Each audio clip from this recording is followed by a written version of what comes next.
It started off small, almost laughably small. One of those things you think will resolve itself after a day or two. A hiccup in the otherwise quiet rhythm of suburban life. I just closed on my first condo in a neighborhood ruled by a particularly overzealous HOA, the kind where every mailbox had a match, trash bins at curfews, and someone once got a citation for having a wind chime that was too expressive. Still, I was excited. The place was clean, quiet, and close to work. It even came with a reserved parking spot, just feet from my front door. As someone who hated long walks with groceries, it felt like a small but meaningful luxury. The first week went great. I met a couple of the neighbors, mostly retirees and young professionals. Everyone was friendly in that passive, wave from the mailbox kind of way. The HOA rep dropped off a welcome packet, filled with laminated rules and cheery clip art, and for a few days, I thought I'd actually found peace. Then she showed up. Karen, mid-50s, platinum blonde bob stiff enough to break a nail, always an athleisure, though I never saw her break a sweat. She had that wide-eyed, over-friendly tone people use when they're sizing you up, the kind where every "how are you" feels like a threat wrapped in a smile. "Hi there," she chirped one morning as I was locking my front door. "Just wanted to say welcome to the neighborhood. My mom lives 2 units down, and I visit her every day. We really like to keep the place orderly." I nodded politely and thanked her, already sensing the unspoken "so don't mess it up" lurking beneath her words. I didn't see her again for a couple days, until I came home one evening, turned into my designated spot, and found a dusty beige Lexus parked squarely in it. At first, I thought it was a mistake. Maybe someone's guest parked there accidentally. So I parked in one of the unassigned overflow spots down the block and left a polite sticky note on the windshield. "Hi, this spot is assigned to Unit 8A. Please don't park here. Thanks." Next morning, the Lexus was gone. Crisis averted, I thought. That afternoon, it was back. And this time, it was joined by a second car, a teal Buick sedan that looked like it hadn't seen a car wash since the Clinton administration, both crammed tightly into my single designated space, as if mocking the 1-per-unit rule clearly printed in the HOA bylaws. I knocked on the nearest doors, and eventually, a frail elderly woman opened one. White curls, oversized glasses, and a floral nightgown. She looked confused. "Oh no, sweetie," she said. "I don't drive anymore. My daughter Karen and I just use the space when we visit." "Visit?" I smiled politely and said, "I live in 8A and that spot's actually assigned. Just wanted to ask if you could avoid parking there in the future." That was when Karen rounded the corner, holding a yoga mat and a smug smile. "This is my mother's home," she said. "She's lived here for 25 years. You're new." "Right, but the spot is legally assigned to my unit." "Well," she shrugged, "we've always parked there. The HOA knows. Maybe talk to them if you have a problem." I did. I sent an email to the HOA board, quoting the line in the rules packet that designated one reserved space per unit, attached photos, even included timestamps. Their reply was diplomatic. "Dear resident, we're sorry to hear about the parking concern. As a courtesy to long-term residents and their families, we encourage neighbors to work together before escalating complaints. Thank you for your understanding." Translation: Karen's been here longer. Deal with it. The next day, a third car, a silver Honda, briefly joined the parking lot circus. I found Karen leaning against a Lexus, scrolling through her phone like she owned the pavement. "Just had some family in town," she said with a wink. "Hope it's not an issue." It was. Every day, I had to park farther away. I got soaked during a thunderstorm trying to haul groceries. A package was stolen off my porch while I was busy circling the block for a legal spot. But whenever I brought up, the HOA parroted the same line: resolve it neighbor to neighbor. So I tried. Again, I left a firmer note, but still polite. "Please stop parking in spot #8A. This is assigned and documented. Continued use may result in towing." The next morning, my note was gone, and in its place was a new one taped to my front door in loopy, sarcastic cursive. "Thanks for the welcome. Maybe you should learn how to share. Red Heart Karen." That was the moment it stopped being funny. I started documenting everything. Photos, dates, times. Even a small security cam tucked in my window pointed toward the lot. For a week straight, the two cars remained parked in my spot every night. Karen and her mom would come and go with zero regard. She even began parking diagonally across the line, like dare me to say something.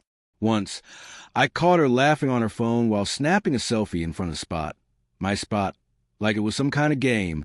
I forwarded the footage to the HOA. No reply. I sent a certified letter. Nothing. So, I called a towing company. Turns out in my city, you can authorize a private tow from the assigned space if you're the documented resident and the car isn't listed under that unit. I filed the forms, registered the plate numbers, and set the stage. I wasn't just going to tow Karen. I was going to tow both of them at the same time, right in front of the entire neighborhood. But I wasn't going to rush it. Not yet. I wanted it to be perfect, because now it wasn't about parking anymore. It was about principle, and it was about to become unforgettable. The next week felt like psychological warfare, disguised as suburban etiquette. Every time I pulled into the complex, there was this fleeting moment of hope that maybe, just maybe, Karen and her mother had moved on, that I'd see my reserved parking spot clear, like a little paved miracle waiting to be used. But hope has a funny way of dying slowly. Each night, one or both of their cars sat proudly in my space like it belonged to them. Sometimes the beige Lexus, sometimes the teal Buick. Occasionally, the silver Honda would make a cameo, always parked crooked, halfway into the next space, as if taunting not just me, but anyone else trying to navigate the lot. The final insult came one Friday morning. I was running late for work, coffee in one hand, briefcase in the other. As I walked to my car, which I'd been forced to leave 2 buildings over, I passed my designated spot and saw Karen's mother sitting in her vehicle, engine idling, window down. She sipped tea like she was on the porch of a southern estate. I paused. "Excuse me," I said, keeping my tone even. "I've asked nicely multiple times. That spot is legally mine. You're making it really difficult for me to get to work on time." She didn't even look at me. "Sweetie," she said, adjusting her sunglasses, "I'm 78. You really want to call the police on a grandmother?" I wasn't sure what stung me more, the entitlement or the subtle threat that I'd be the bad guy for enforcing my property rights. And then, from behind me, Karen's voice rang out like nails on a chalkboard. "He's just mad because his little note didn't scare anyone," she laughed. "Poor guy thought he could intimidate my mom with a sticky note. Isn't that adorable?" I turned to see her standing there in full tennis gear, racket in one hand, a smug grin plastered across her face. She looked me up and down like I was something stuck to her Lululemon sneakers. "We all share the space, you know," she added. "This isn't the Wild West." "No," I said calmly. "It's not. It's a signed lease with designated parking." "Well, maybe next time you should think twice before buying a unit near a real community," she snapped. "My mom's lived here longer than you've had a driver's license." That's when it hit me. Karen wasn't parking there because she had to. She was doing it because she could, because the HOA let her, because the board, most of whom were her mom's friends, had quietly given her a pass to break every rule while holding everyone else to the letter of the law. I went back inside and pulled out the HOA documents again. Every line, every clause. The parking section was clear. 1 designated parking space per unit. All vehicles not assigned may be subject to immediate towing with resident authorization. No gray area. So I started calling around. Other neighbors, owners, even tenants in nearby units.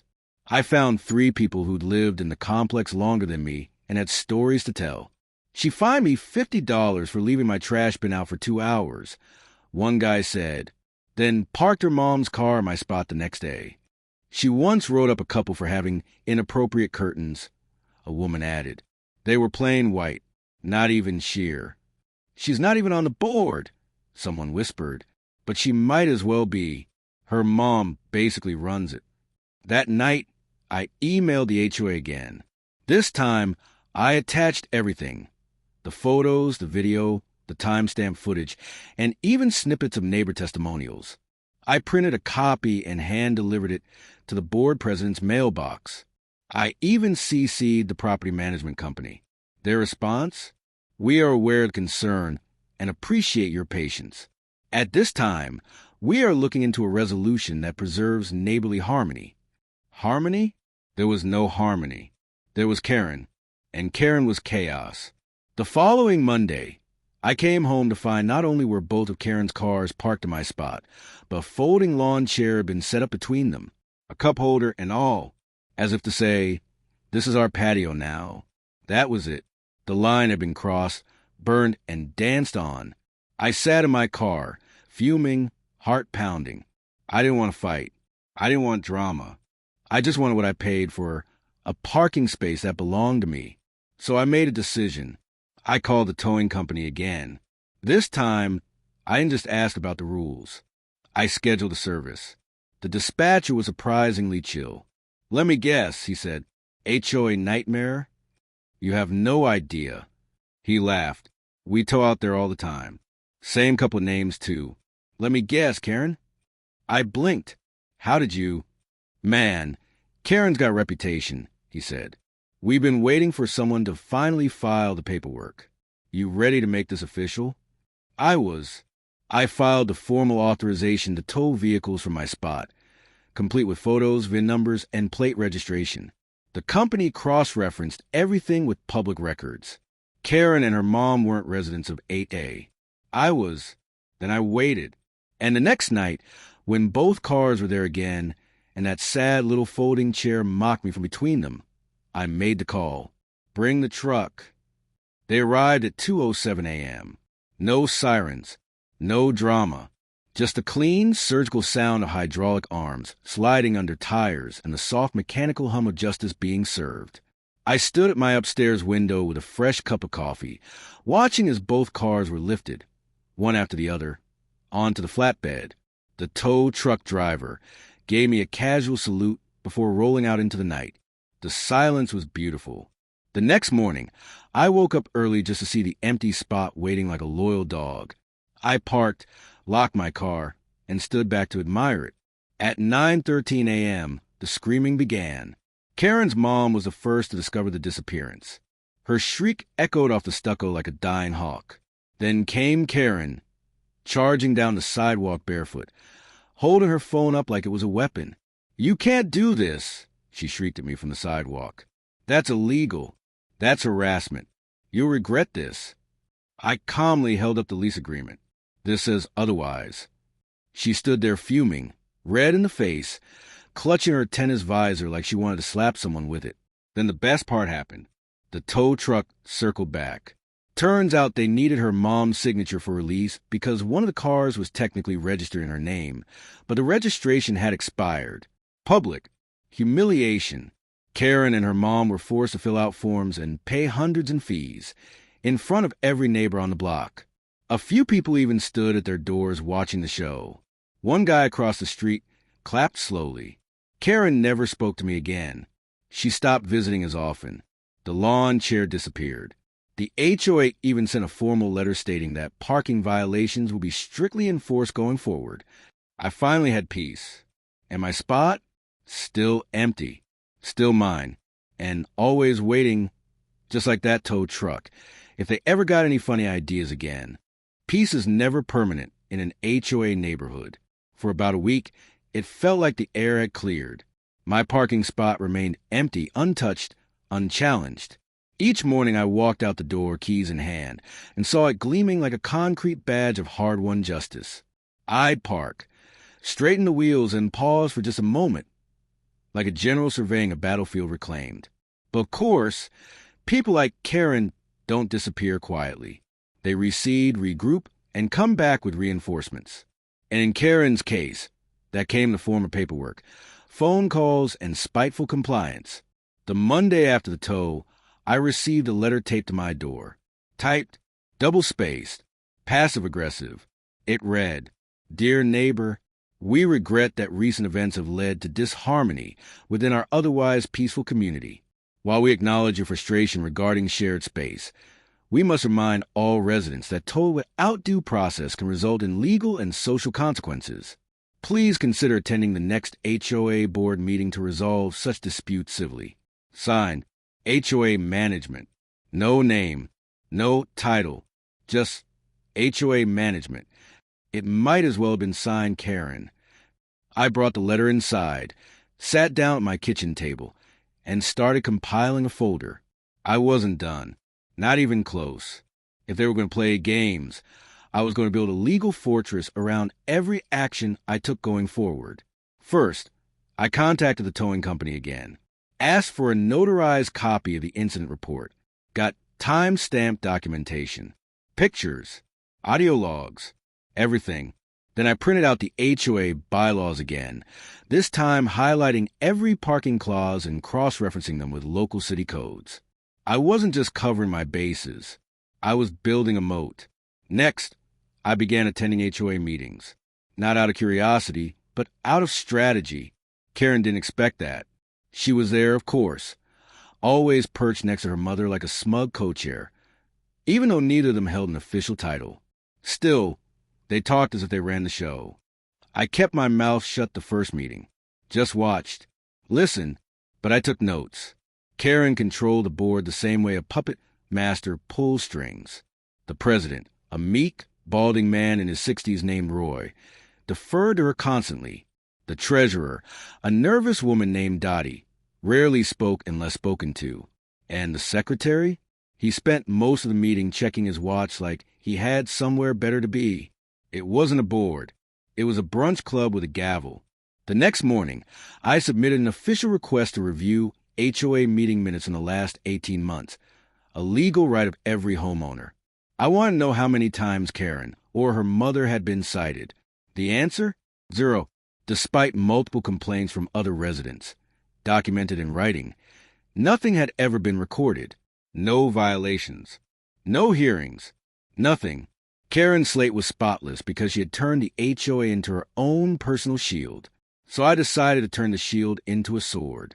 First, I made friends with Marty, the guy 2 buildings over who'd been fined $50 for leaving his trash bin out for an hour too long.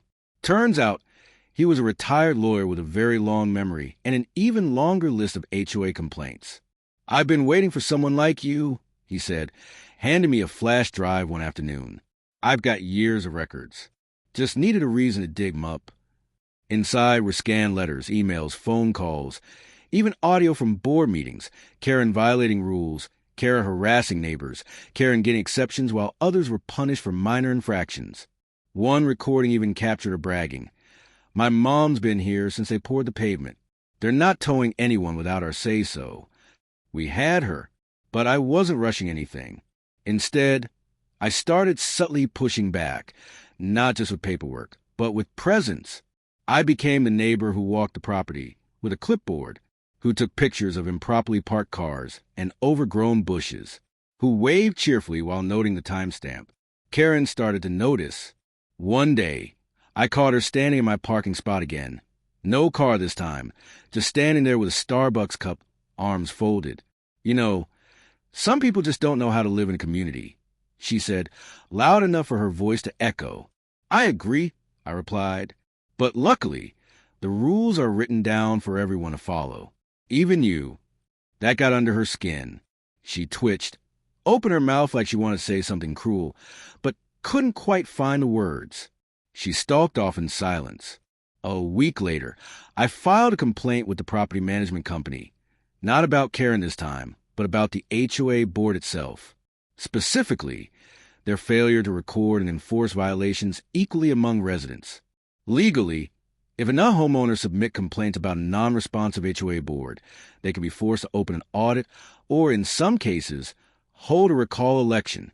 So I started knocking on doors. It wasn't hard. Most neighbors were fed up with the favoritism.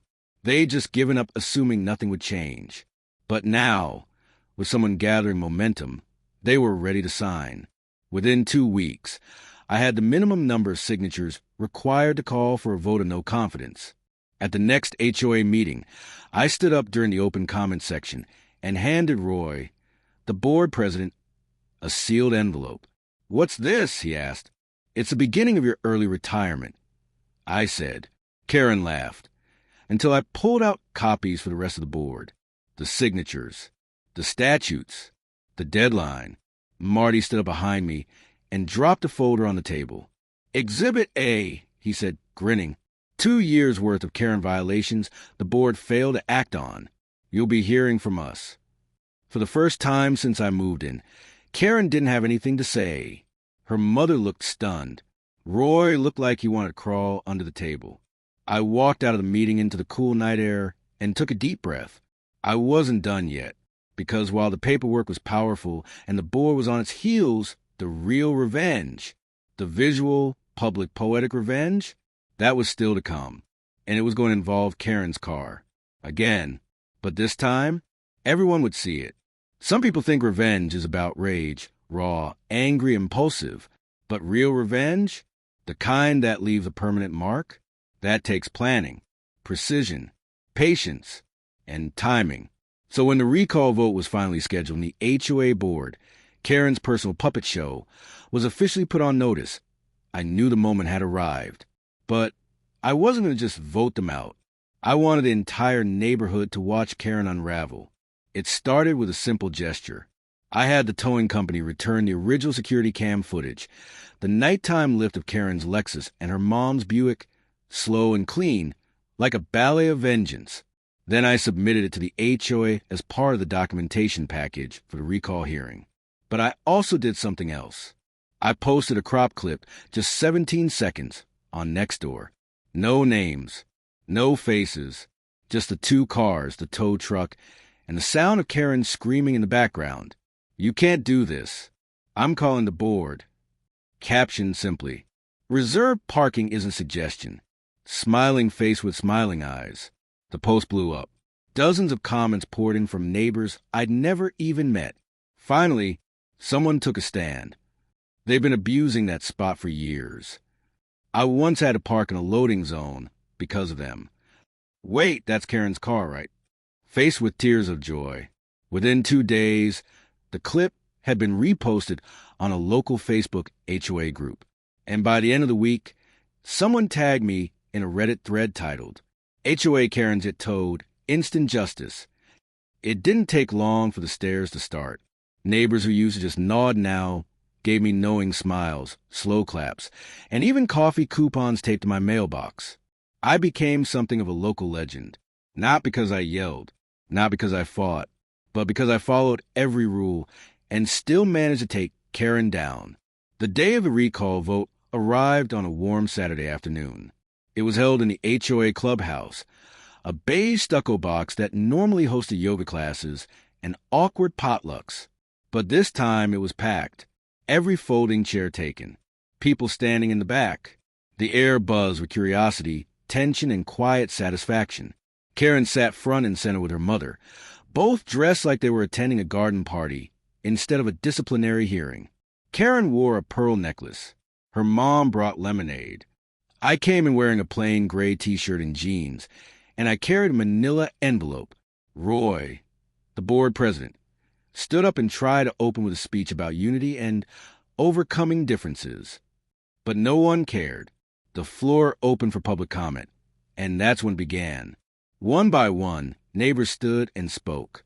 I was fined for an American flag in my flower bed. Karen? Nothing. She parked in my spot 3 times. I complained, twice. Never even got a reply. Her mom once blocked an ambulance by double parking. I have it on video. And then it was my turn. I walked to front, placed my envelope on the podium, and calmly opened it. Out came a stack of printed emails, photographs, timestamp footage, and a copy of the HOA bylaws, highlighted. I handed a set to Roy. Everything I'm about to say is documented. No hearsay. No exaggeration. Just facts. Then I hit play on my tablet. The room went silent as Karen's voice filled the air from the security footage. This is my mom's space. He's new. We've always parked here. A neighbor in the back chuckled. Then came the second clip, Karen yelling during the tow, followed by a screenshot of her mom's expired registration. Then a still frame from a folding chair stunt. My final words? I'm not here because I hate anyone. I just wanted my spot. and to be treated like every other homeowner. That didn't happen. So now we vote. When I stepped back, even Roy looked ashamed. Karen stood up, flushed, breathing heavily. "This is a witch hunt," she barked. "My family built this neighborhood. My mother started the garden committee. She practically founded the HOA. But no one stood with her. The vote was held by secret ballot. When the final count was announced, 78 in favor of removal, 6 against. There was no applause, just silence, the sound of power shifting, of long overdue justice clicking into place. Roy stepped down. Dottie resigned. Karen? She stormed out, her mom close behind. The following week, a new interim board was sworn in. Marty, my neighbor, the retired lawyer, was elected president. One of the first motions passed: strict enforcement of assigned parking. No exceptions. Karen stopped coming around after that. Her mom's car vanished from the lot. Rumor had it they sold the unit quietly 2 months later. But I wasn't done. You see, Karen still had one last relic of her arrogance. Her personalized mailbox, painted pastel blue, trimmed in fake ivy, with a little wooden sign that said, "The Queen lives here." It violated the HOA's color code in at least 4 ways. So I reported it. Then I watched, sipping lemonade on my porch, as a maintenance worker removed it with a cordless drill on a Tuesday morning, in full view of the neighborhood. When it was gone, I bought a replacement. Plain white, regulation size, clean. But before they installed it, I left something behind. A tiny sticker placed inside the box door. 3 words in all caps: towed, recalled, erased. She'd never see it, but I would. Every time I opened that mailbox, I'd remember how order was restored, how justice, quiet, lawful, patient justice, won, and that in the end, Karen wasn't defeated with yelling, vandalism, or screaming matches. She was beaten by her own rule book. Summer passed, and the neighborhood changed with it. With Karen and her mother gone, a strange calm settled over the community. It wasn't just quieter.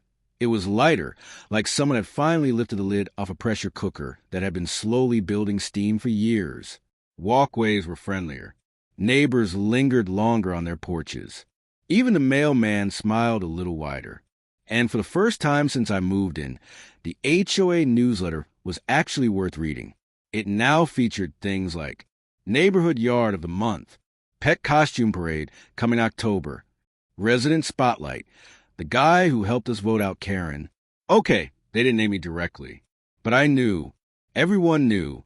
Even people I hadn't spoken to now waved as I passed. A guy walking his golden retriever gave me a fist bump one morning. Someone left a Starbucks gift card on my porch with a note. "Thanks for taking the shot. We all owed you one." But my favorite moment came 2 weeks after Karen left. I was taking out the trash when an elderly man I'd never met came walking up with a small stack of magazines in his hands. He wore a faded baseball cap and moved slow, like every joint had a grudge against time. "You the one who got rid of her?" he asked. I nodded slowly, unsure where this was going. He chuckled and handed me the magazines, HOA newsletters. From 2003 to 2011, thought you might find a pattern interesting. I took them, opened one at random, and read the headline. Karen appointed interim landscaping chair after removing community benches without permission. Another issue read: resident disputes Karen's decision to ban wind chimes. They don't sound like ghosts. I laughed, harder than I'd laughed in weeks. Turns out, Karen had been terrorizing this neighborhood longer than some residents had been alive. And now, she was just a footnote in a file cabinet no one wanted to open. Marty, the new HOA president, called me one afternoon and asked if I'd be willing to help draft a new set of parking policies. "We just want to make sure this never happens again," he said. I agreed.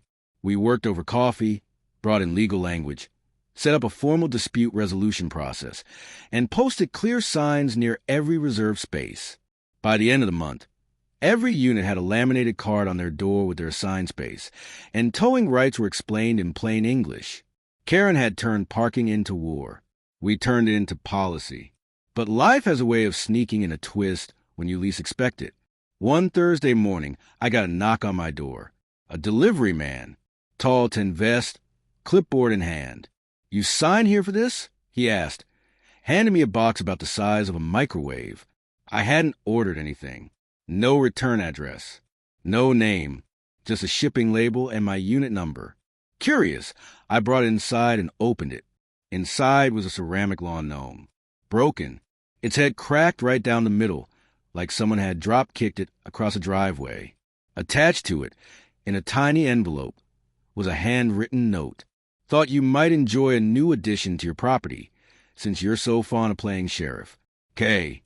I stared at the note, smirked, and dropped the whole thing straight into the trash. She was still trying to get the last word.